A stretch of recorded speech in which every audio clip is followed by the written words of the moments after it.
better as former business manager specifically for Magic Online, who helped right the ship and is taking us into the future. So, Watsy worth W. Yes. Gordon will be down briefly. He's got a meeting everything in July, but he'll be down in probably 15 minutes. That usually doesn't take that long. Do you want to start by saying anything, or you just want questions to fly? No, that's fine. I can. I welcomed you guys at dinner the other night, but I just wanted to say thanks again for coming. I know, I was telling Joe, I hope you guys have a good time. It sounds like people are. I'm following on social media a lot. As you might know, we have a pretty big launch happening this week with Duel, so I've been very, very busy with that. But I've been following along as I can on my phone, Twitter, and whatnot. So there's a lot of chatter. I hope that means you guys are having a good time.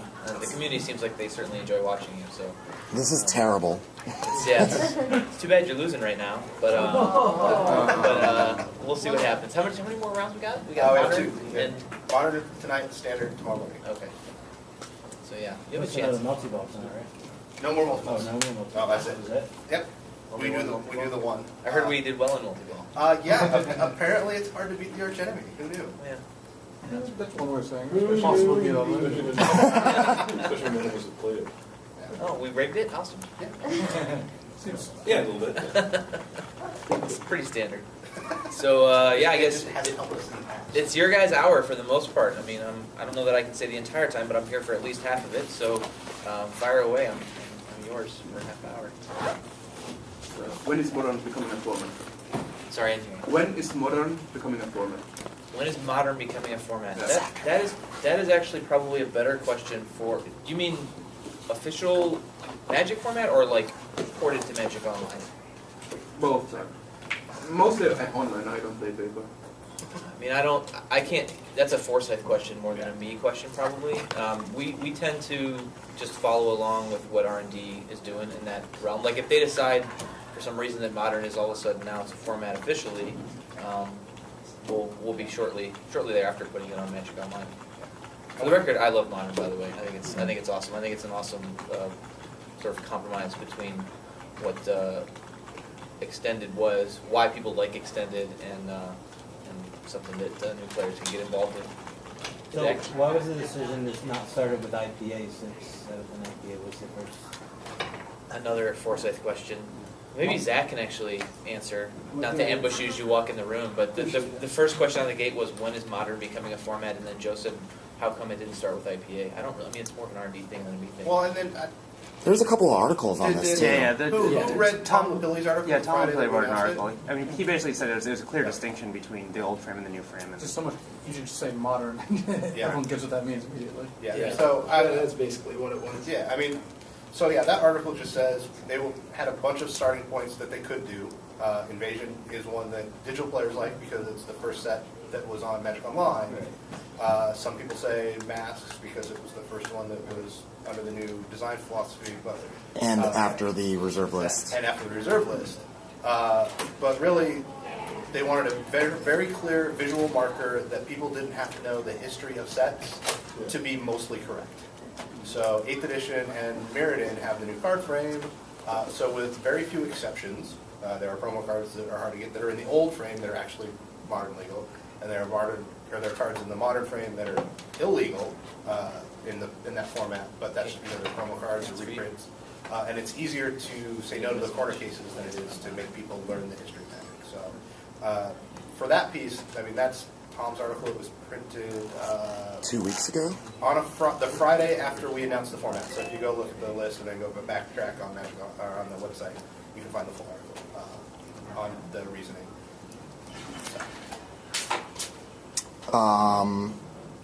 You don't have to answer it because you probably can't, but I have to ask. Power 9. Sorry, what's that? Can you say anything at all about Power 9 other than we are thinking about it? I have to ask. Other than eventually? Other than there's Mock Sapphire and Duels of the Planeswalkers. Yeah, there is that. That caused quite a stir. I didn't expect that to cause quite. It blew up the boards. Yeah, it lit up the boards. I haven't heard anything about it. Is it because they can't play with it, or is it because it's in the game? Both. It's because it's in the. It's more for us that I know about because it's in the game. Yeah. Oh, and it's on Duels of the Planeswalkers before it's on Moto. Yeah. I mean, like, you can browse. So for those you don't know, you can go into your collection and browse. I don't know what the setting is, but if you scroll up on the settings list, online sets. non-digital cards, right? Non-online Non-digital sets. cards, I mean, it's in the client. You can look at it in the client. It's the same level of activity that you have essentially with the duels, right? Except for Karn can play it against you in duels and make you sad. Yeah, and if you load a text deck with moxes and such, and you load it into your deck editor, it will pop up with the moxes. Yeah, there's not unplayable. So. Yeah, I mean, I think long term, I never like to say never. I've gotten myself in trouble doing that before. Force of will. Force of will. But I think, obviously the customers on Magic Online tend to be some of our more hardcore players, at least right now they do. And that group is generally disposed to wanting that kind of stuff more than your average Magic player, certainly more than your average Duels player. That's because I don't know what they're missing. Vintage is fun, I have to admit. I mean, I don't like to poo-poo any of our formats, but I think it's for me anyway, it's fun for the first 5 times, and then it goes down fast. But the Moxes have so much baggage behind them, good and bad, throughout Magic history, and I think we'd be foolish not to try to capitalize on that somehow. I mean, obviously, the customers want it. The real problem for me in my head is it's a bullet we can only really fire once, and so I want to make sure that when we do it, if we do it, that we do it right. And so it's going to take a lot of thought, and frankly, we've just had bigger fish to fry in the last couple of years. We've had a lot bigger issues to deal with. So maybe when the UI comes out and the business team can redirect some of their thinking to how we deal with Power 9 and stuff like that, or if we do, then we'll get some movement. But I wouldn't expect anything real soon. I'll say that. Better answer than I was hoping for. And we've had discussions on and off since I've been on the team. Yeah. And it's one of those things where it comes up. It's like, yep, let's talk about it, and then let's prioritize where we fall on the list list. With all the other stuff, it's just it has to find its right spot. Yeah. Gordon, introduce yourself real quick since you just came in. Gordon Culp, Director of Game Systems Design for the Magic Studio. So the architects, the UX designers, the visual designers, and some analysts and other system design resources all work for me. So. And Scars Block Draft Ringer. Scars Block Draft Ringer. Good pack opener. Anybody else? Are there any plans to address login, master account issues? Because your screen name is the same as your login name, so half the information is there for someone to sit there and just constantly try and figure out. Question for this man. Yeah, at some point, it's a big WotC level project. At some point, Magic Online will integrate with the Wizards customer accounts. It's not scheduled yet. There's quite a few projects in between here and there, at least for us doing it for Magic Online, but it'll happen. So there's plans that make it that your login name is not the same as your visual name? That is one of the features that we're discussing about it, sure. Because if you think about it, most all our customers already have a Wizards account for communities and for Right Now and stuff like that. We'll have to integrate them. So. The best way to do it would be to let people associate their Mego accounts with one Wizards account. So that's in the plans. And I believe with the UI, we're also taking some additional steps that we don't currently have. The email security is going to be in the first pass, right? Sure. Second pass, right? Yeah. So, assuming your account gets compromised, they won't have access to some of your information that they currently would have access to. So they can't go on and compromise it. Sure.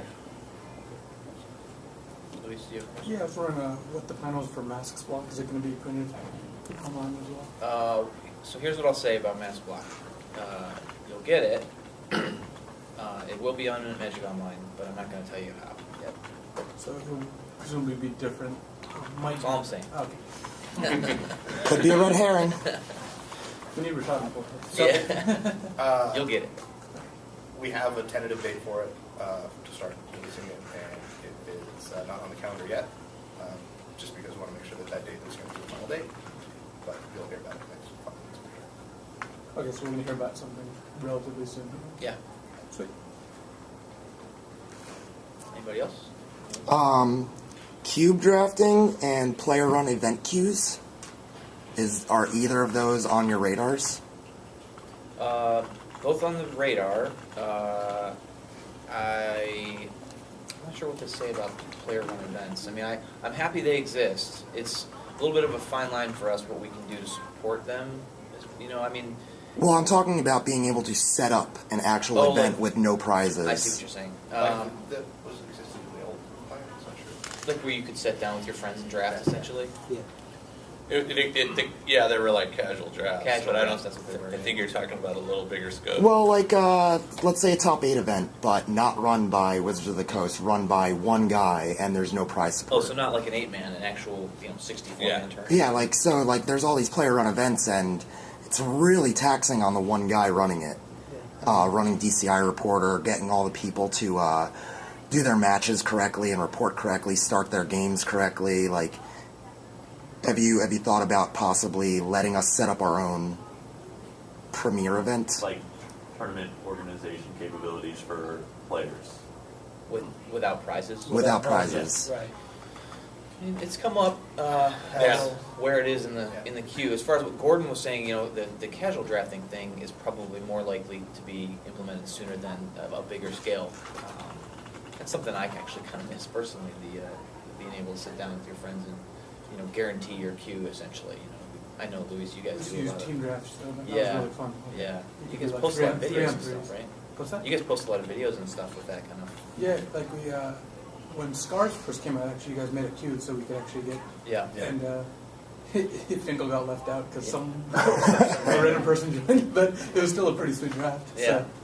But yeah, having a draft queues that people could make, whether it's cube or just normal draft, was Could moderate. really fun. Yeah. As far as Cube goes, I'll say, what can I say? You have to monetize it somehow, right? I'll say, all I can say is that it's a favorite format among many people here in the building. As you guys know, probably not just the R&D guys. There's a lot of people that work in my work who love cube drafting, and it will be there someday. But I'm not going to say much more than that right now. Are there any changes to, I guess, the higher level moto events with the PTQs and the mocks? I guess there's been a lot of grumbling about the PTQ support and, you know, how the attendance is kind of rising, but, you know, the prize level remains the same and the number of slots as well. It's probably a Chris question more than a me question, really. As far as changing how we run them? Well, yeah, changing how you run them, or what the support, or I guess the kind of future structures, if The it's going to prize be the support, same you or mean? different. The prize support specifically? Invite slots. is Yeah, what it's you're asking. prize support, invite slots, the way it's run. I mean, you know, we saw the last season there was some changes with some sealed PTQs. Yeah. Any changes like that? So last season, we know that formats like extended have a difficulty getting the level of players we want. So we talked with the organized play team to see if we can do that as kind of an experiment to see how it affects things. We're always talking with them because we want to try and integrate with them as much as we can. You know, the prize support probably isn't going to change significantly. The other change that we made between the first season of Pro Tour qualifiers and this last one was, in the first season, if you won, all you got was the invite. You didn't get any product at all. And so we've added, at least you get, for those guys, you get product. Are we going to adjust it much? We'll talk about it. We always talk about it, but it goes in cycles. We talk about it for, we wouldn't change anything for the current year. It would be, we'd talk about it for the next season. Our goal is to make those as popular as we can make them, and at some level, you know, adding 20 more boosters doesn't. Right, but I mean, I guess, and I assume that there's some pushback with the number of slots that are offered with. Yeah, that is That's a actually, finite resource is the problem. it's Right. that paper OP decides how many slots we Right. get, and we run that many events. And we negotiate with them. We say, how many can we have? And we want more. And what can you support? Do you think that maybe you could run less Moto, Mitgo top 8 or Mitgo PTQs and give a second slot in one of the top 8s? Because grinding for 16 hours coming second is so disappointing. It's the same problem they face in paper, really. I mean, they're smaller events in paper, but you have to draw a line somewhere, and if you guys And- think about the battle to try to get the slots right first. And the same like- thing, right? Grinding for 16 hours and coming in third is no less feel bad. Oh, it's a lot less feel bad than second. Is it? I think the way you guys do it now is People that what like you got to top do. of the month and never. So, You just got to pick a point and draw a line. one of the things that we would like to have at some point in the future that we don't have is the ability to run events that are linked over the course of a couple days, particularly with like the mock seasons. Oh, so like Grand Prix online? Yeah, I mean, I would really love to be able to run Yeah. 6 rounds of something or 8 rounds of something one day, and just have the system save that and carry it over to the next day. And that's where we need some technology upgrades to support. Logistics nightmare, but it sounds awesome. Yeah, but one of the so in paper they do that, right? Because they really just don't have the resources to have a 20-hour day. Yeah. Right.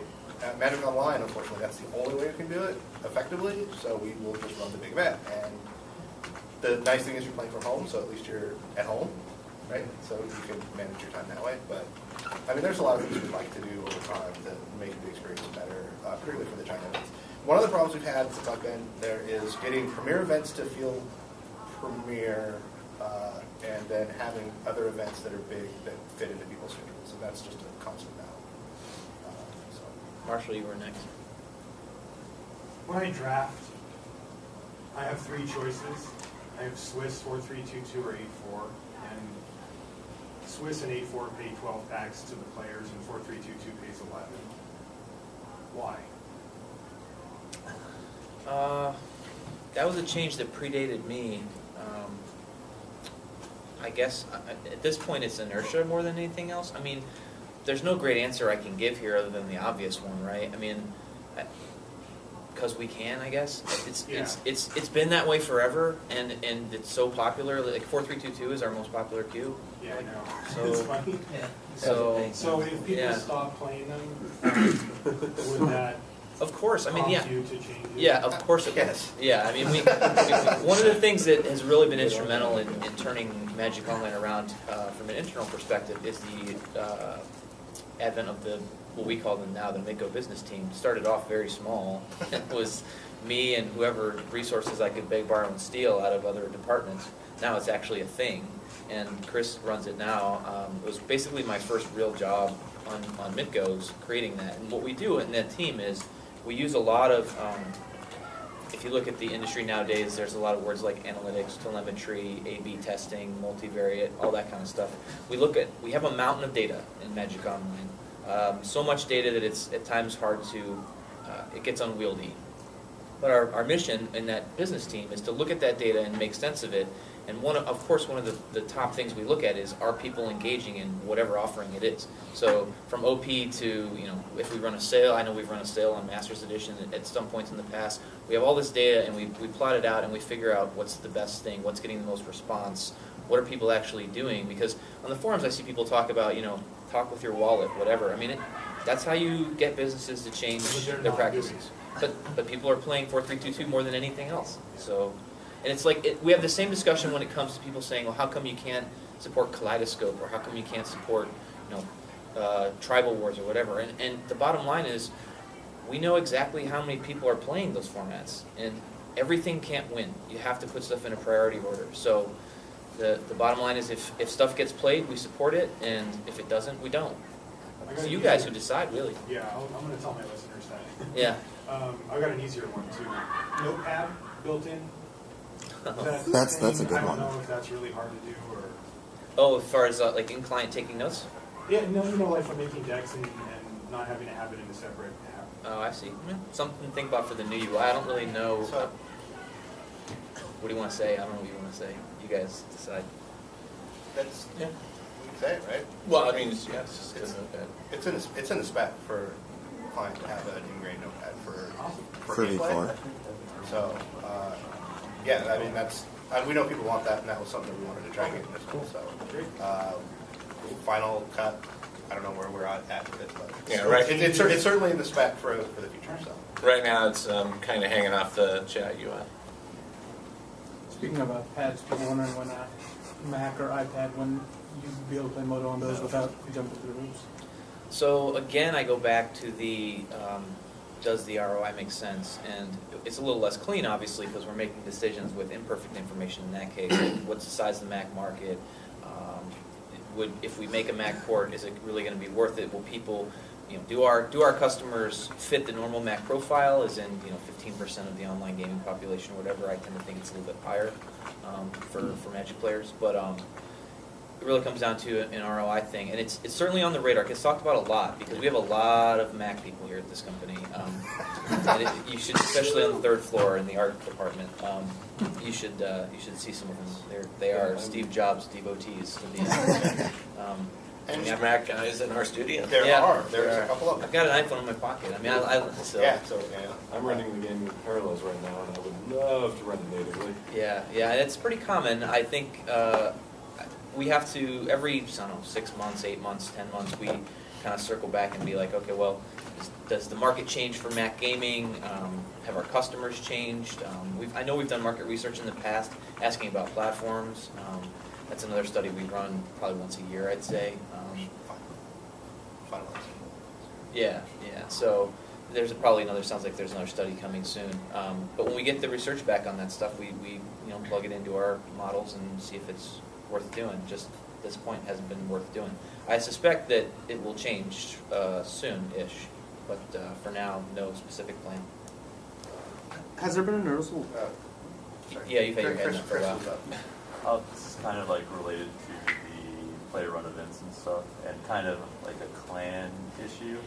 But are there any plans to make like social media more prevalent, or just like increase the ability to interact in Moto beyond like the basic chat interface? Because like I've personally done organization for fringe formats, and like it's a lot of work because you have to like individually message people, and like you can't.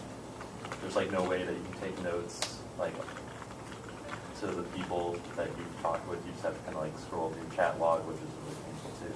Yeah. But like the ability to organize within the client it's very hard. And I don't know if you guys have any sort of plan to like get forums integrated in it, or like group setups where you can have like message boards within clans, or like. Certainly things we talk a lot about. There's a constraint there. It's the same thing. We won't be able to integrate to the level we want with even our own community tools until we do that SSO integration with the Wizards master customer accounts. But Single certainly, sign-on. yeah, single sign-on SSO. That's a prerequisite for really leveraging a lot of that stuff. But we do talk about it, and we're talking about the designs around community support after we make that integration. Yeah. The new client, by the way, will be much easier for us to manipulate for that kind of stuff if we want to add that kind of functionality. I mean, right now we are limping old Bessie along until The new client won't have expanded functionality to the level you're talking about, but the clan, the ability to interact with your clan and your buddies should be improved. Any chance of voice chat? So we've talked about it. I figured you probably Yeah. would. Yeah. So, Tell me that he just. Not for everyone. so yeah, I Optional. mean, we want I don't it. use it on Xbox Live unless I'm playing with friends. Yeah, If we I'm want it playing on the Moto level with that it friends, just makes- I'd like to talk to them. Yeah, it just makes playing the game with friends easier. We want it integrated in the client for the guys who want to use it. We don't want it to be innate in every match, so you get to hear every griefer call you a Luxac. It's also kind of hard to filter out the language too. Yeah, there's moderation issues for sure, So- but there's also opportunities around, the support people using it. Yeah. There's certainly some attractive stuff and some downside. I mean, like if it were to be implemented, both people would have to Sign a want to waiver in a that match. says, "I No, won't get just both upset." people in a match saying, "Yeah, I want to do voice chat." I'm just saying someone to have it and Skype. I mean, just when we have it ingrained in the client, we also have to have the ability to moderate it, and that'll be the harder portion. Well, and you already have for chat, you have the profanity filter in for that. So if they're agreeing to that, it would be the same as agreeing to that to hear whatever the person's going to say. Yeah. So, but it's the moderation portion. I mean, you can actually, if you want to take the time, you can actually report somebody for harassing you in chat. Right. It's actionable. And with just voice chat, you're not going to be able to get that specifically. So Do you not have copy a process. paste what they said to you, though. That is not a good way to report it. Screenshot. Screenshot. Has there been Go ahead. has there been a noticeable bump following the Duels with the Planeswalkers into Moto? I mean, that's separate and apart from any growth that the Magic community as a whole has had. Very much so. Noticeable bump everywhere, not just Midco. I mean, obviously, Duels has been amazing for our business on like 17 levels. From getting people in the store, from promoting the analog digital nature of Magic. And we have the launch of Duels in summer of '09. The graph for Midco new accounts looked like this. You know, we are slowly growing, and then June '09 hits, and it literally didn't last. Oh, wow. I'm not even kidding. It didn't last real long. I mean, it lasted a few months, but it was like a cliff. And that was for Magic Online, and obviously for paper, the business has been, you know, Magic best year ever in '09, beat it in '10. We're going to beat it this year again. So it's a rocket ship right now. That means not appropriate. Probably an Aaron question. Not an actual.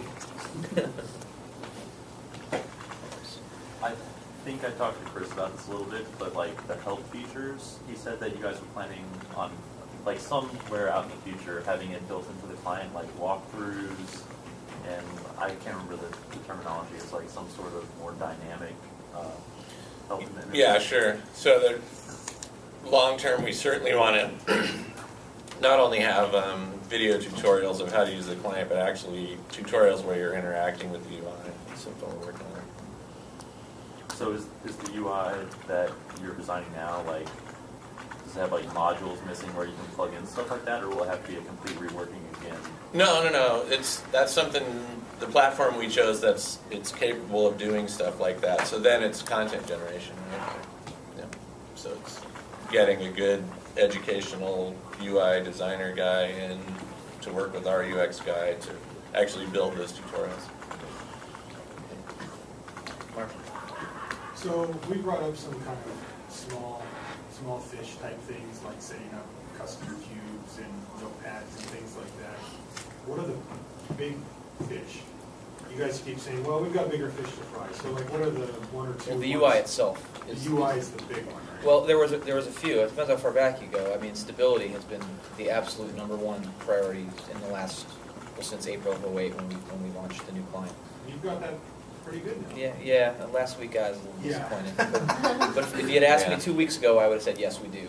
But obviously, still, games as a service is a hard business to run. You have a lot of moving parts. We work with a lot of groups, even here at Wizards, who aren't under our direct purview. So we have what we call our ops department, and they have it's a lot of wheels that are turning. So at any given week, the 3 outages that have happened over the last 2 weeks, I think, at this point, completely separate incidents, all 3 of them.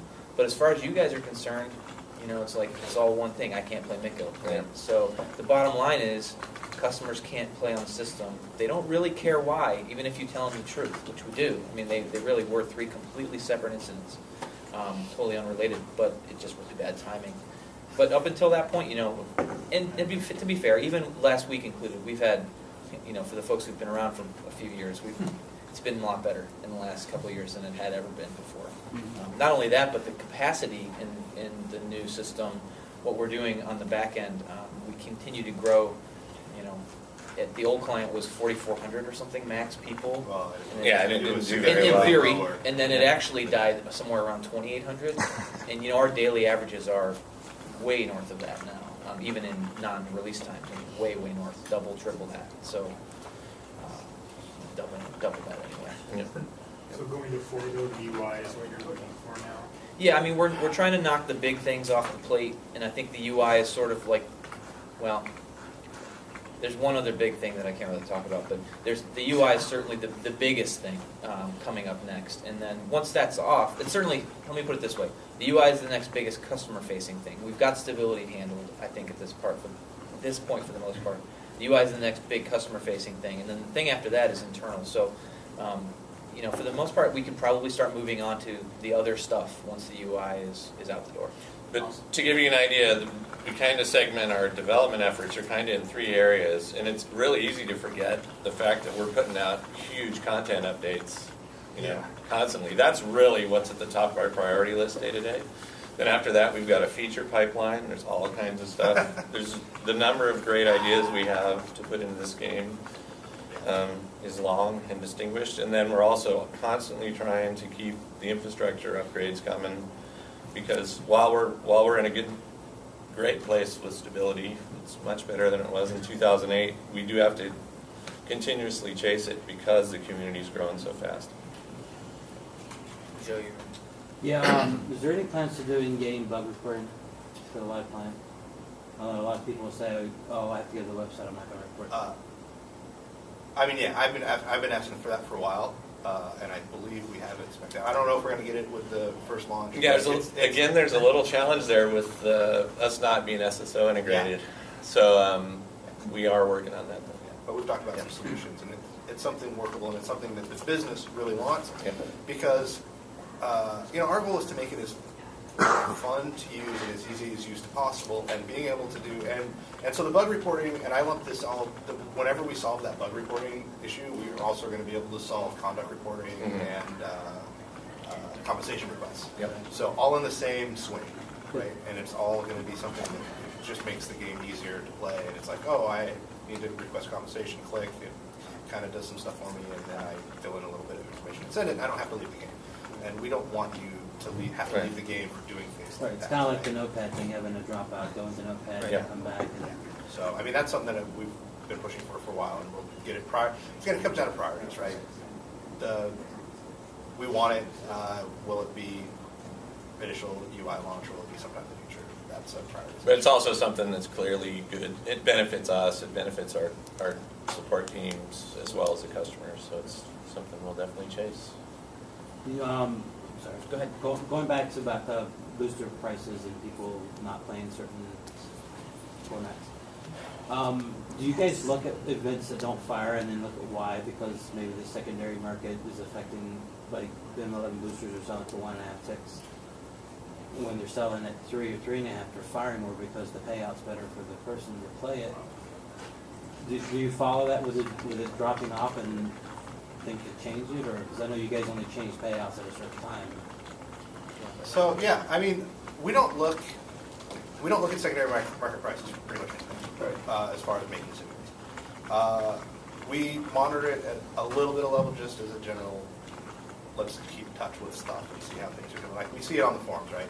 We know that force of will is whatever it's worth, but we don't make any decisions based off that. We just see what the community reaction is and try and go from there. So the M11 thing, it's like, do we react to something because people are complaining? We'll look at it, right? But it's not. We can't make any decisions based off the trading value of a pack. It's still available in store. It's still useful to play in more events. So well, this might already be known, but is it possible just to set a time frame so that what you're paying out in packs changes? So it doesn't stay that we've done revolving payouts before, and it doesn't do a whole lot anyway, right?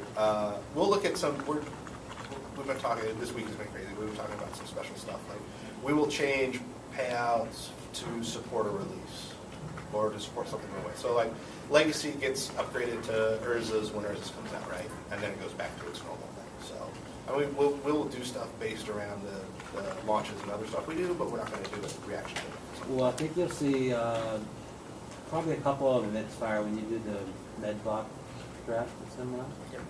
So Because you're paying out with the way you have it set up for. If it was all M4 payout, you probably wouldn't as many fire as is what you're doing, because people probably want the M1 boosters. Going back to the analytics part of it, I mean, you guys are probably among the most.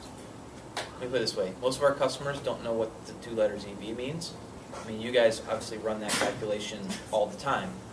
There's not a lot of difference between how often queues fire that are paying out M11 when the secondary market price of M11 is 1.8 ticks versus 3.1 ticks.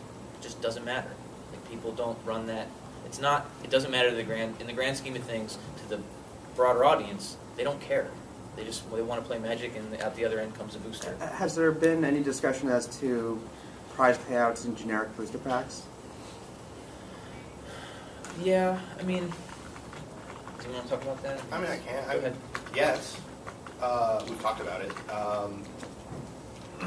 I don't know that it's hard to talk about because it sounds like a great idea, but we just need to do a lot more research before we're convinced. The business team isn't convinced it's going to do what the community thinks it's going to do. Mm-hmm. So, and that's really the bottom line, is that we would have to have a way to be able to test it effectively. And one of the things we're not afraid to make changes, but one of the things we don't like doing is making changes and then taking them away immediately. So that's just bad for us. So we'll try things that we think will be successful and be in it for the long haul, but we tend to not do things to say, let's just try this for 2 weeks and then not.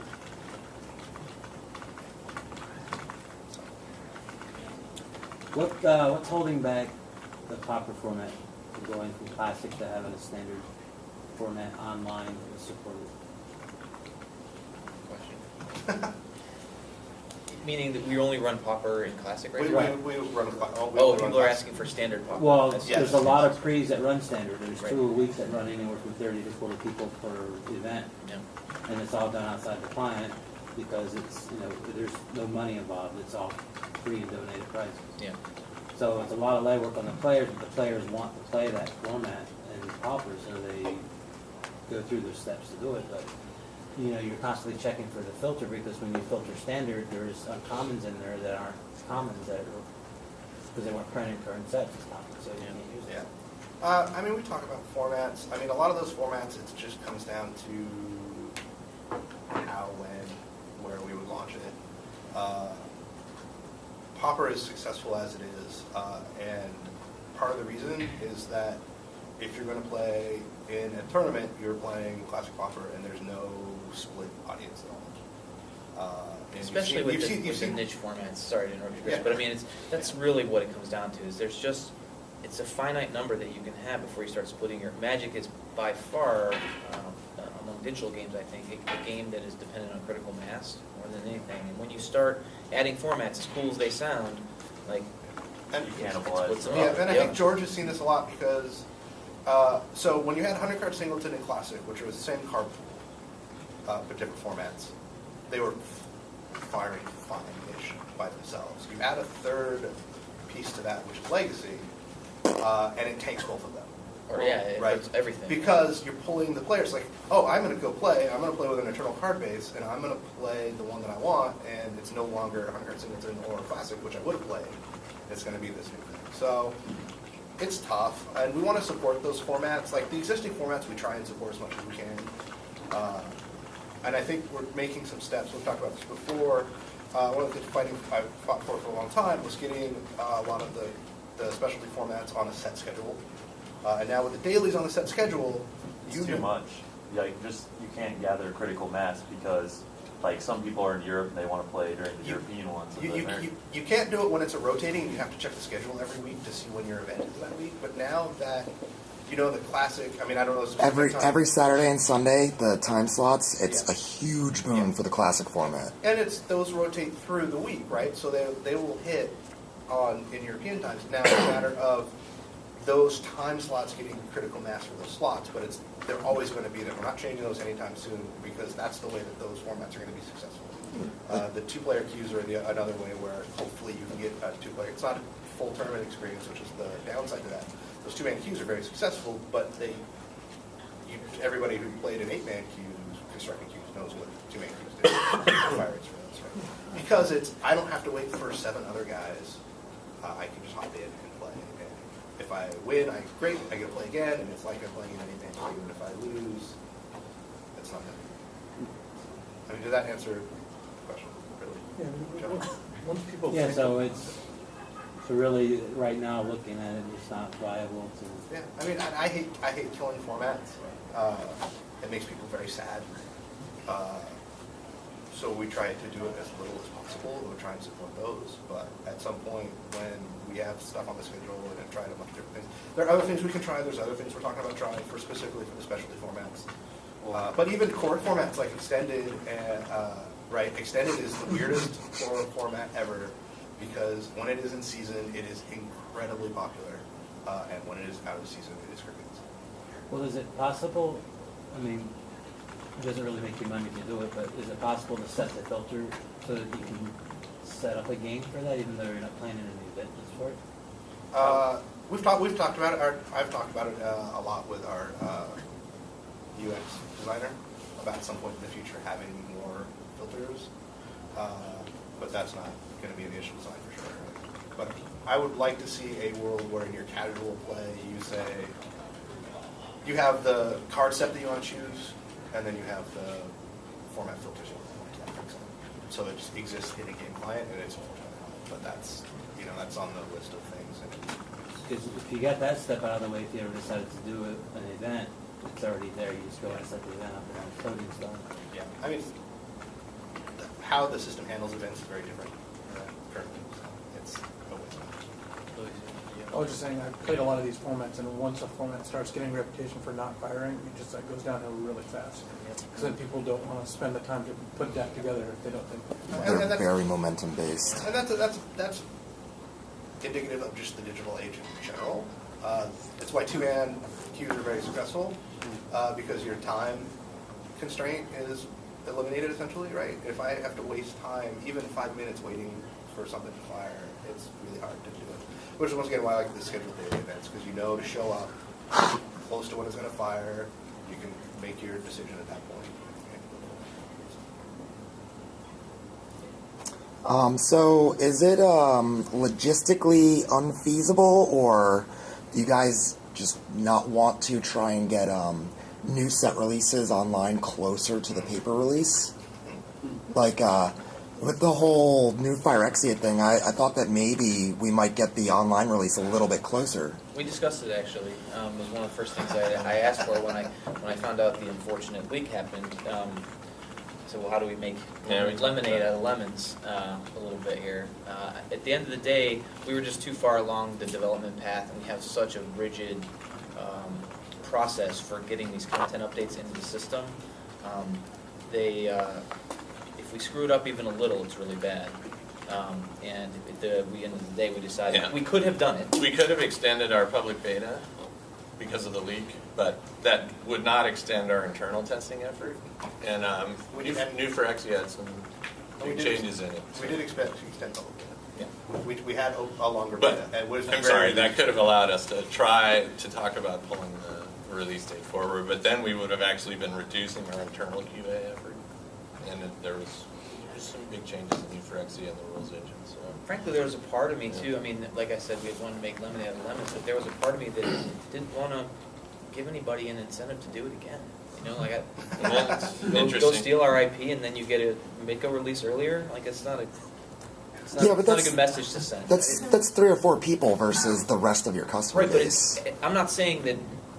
You're only talking about incenting the bad behavior. Right, you're incenting you're incenting bad behavior. I see. And the leak, that leak was affected millions. Yeah. Right, and not the Magic Online user base, right? So by doing something that incentivizes people for bad behavior that affects a huge swath of people and websites and stuff, I mean, we were able to react to it pretty well, but it's the fan sites that really got nailed.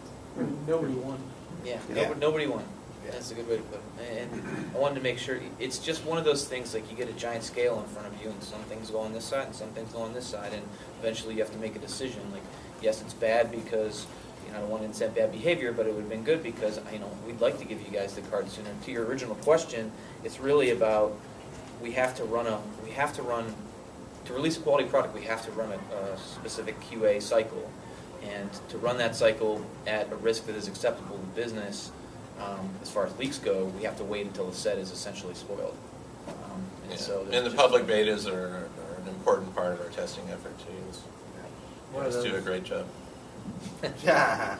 I mean, how compressed is that kind of process? Is there any room to kind of about as much as it can be right now? We're certainly trying to. We're trying to shave everywhere we can there. I think the ultimate goal would never be a simultaneous release with paper, but certainly, like, all else equal, if I didn't have to worry about a leaked card set, I would probably move the date far closer to the paper date. I mean, I have a dream that I've shared with Worth before that I'm not going to share here. But yeah, I mean, there's some things that we could do that I would love to do that are huge. It's a lot better than it used to be. It is a lot better than Yeah, it's true. And one thing we do is, so pre-releases let us shift that closer than it was in the past because we wanted to make sure that we had time to catch all of the issues that crop up in a card set. But, you know, Gordon's team and Mark's team have done such a great job on getting card sets, I mean, down to as much of the science as you can possibly have it, and Joe and the beta testers catching bugs at a better rate than we've ever caught them before, that it lets us shift those dates earlier and earlier without risk. Before we'd have to say, oh, we're going to release Monday because we need that week to catch the bugs and prepare fixes to go before we actually sell the product. In case skeleton eyes happens or something. Yeah. One of the caveats that we always have with pre-releases is that if we catch it, it's at early morning system, we catch it. Have you guys ever thought about like putting together a program? I remember the actual Guru program where like you rewarded people for doing like the legwork, like with the beta test team. I mean, Joe clearly does a ton of work. When I log into beta, I mean, like I filled out a couple bug reports or something, but I mean, it's mostly just like I fiddle around a little bit and then like nothing really happens and then I'm done. But like if there was a program to incentivize users, like you could maybe get more traction and like work done at the forefront. Try doing that 35 times in one beta. So you basically want to try and pay the beta testers with Well, I something? mean, it's like, There is a lot of people out there that think that, but when I first got on there, Wolpert kind of put me under the wing, and it's just something you do because you love the game. You know? I mean, there are people like you, but not a lot of them, so. Well, I know, but that's not the whole point of beta, though, is to say, here's free stuff, come work for us. You know, you get to play with the new stuff. That's the way I look at it. I've discussed incentive programs with Joe, so we're not, I mean, I wouldn't turn it away if you wanted to get this stuff. it's an open discussion, we talk about it every so often. We certainly appreciate you guys. I mean, it's one of the reasons you're here, Joe. You guys do a very valuable thing for us. And like you said, I mean, for folks like you, a lot of the time the reward is, you know, for example, we have a very small beta about to happen for the new client at some point, you know, and the people who are going to get into that first, this guy, and people like him. So that's a big deal to some people, not to others, but I mean, it's a perk you get because you do the stuff you do. So. With incentivizing, that word, promos for, joining daily events or top 8 events have disappeared. Have you guys thought about bringing them back? Yes, we've talked about it. So it would never come back. So before we had player rewards, before we had the way we did the mocks, we ended up getting access to a lot of the promo cards, and that was when Mike was running the program side of it, and he was able to do a lot more hands-on stuff at the time and plan out how he was going to do the promo cards. It's actually, at that level, it was really tough to manage.